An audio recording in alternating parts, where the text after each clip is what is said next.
কেউ জীবনে খুব দ্রুত অনেক কিছু অ্যাচিভ করে নেয়, কেউ আবার বারবার বাধার সম্মুখীন হয় এবং গ্রোথ ভীষণ স্লো হয়। এর পিছনে আপনার জন্মছকে শনির অবস্থান হতে পারে। সো আজকে আমরা জানবো জন্মছকে শনির অবস্থান যদি শুভ হয় তাহলে আমরা কি কি অ্যাচিভ করতে পারি। অসাধারণ ধৈর্য ও সহনশীলতা, কঠোর পরিশ্রম করার এবিলিটি, দায়িত্ববান এবং ডিসিপ্লিনড পার্সোনালিটি, লাইফের অ্যাচিভমেন্ট গুলো স্থায়ী হবে, বাস্তববাদী চিন্তা ভাবনা, ক্যারিয়ার গ্রোথ ভীষণ স্ট্রং হবে। আপনি যেখানেই যাবেন না কেন লিডারশিপ পাবেন, কারণ স্যাটার্ন আপনাকে সেই এক্সপিরিয়েন্স দেবে।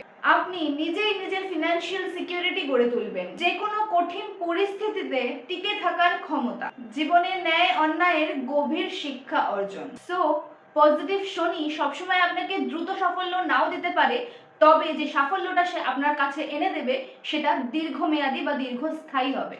সো আপনাদের মধ্যে যাদের অলরেডি জন্মছক করা রয়েছে, নিজেদের চার্ট দেখুন এবং দেখুন কোন গ্রহ আপনার চার্টে পজিটিভ আর কোন গ্রহ আপনার চার্টে নেগেটিভ। আর যাদের এখনো পর্যন্ত নিজের জন্মছক করা নেই, আপনারা স্ক্রিনে দেওয়া নাম্বারে হোয়াটসঅ্যাপ করুন এবং বুক করুন আপনাদের consultation. Thank you so much.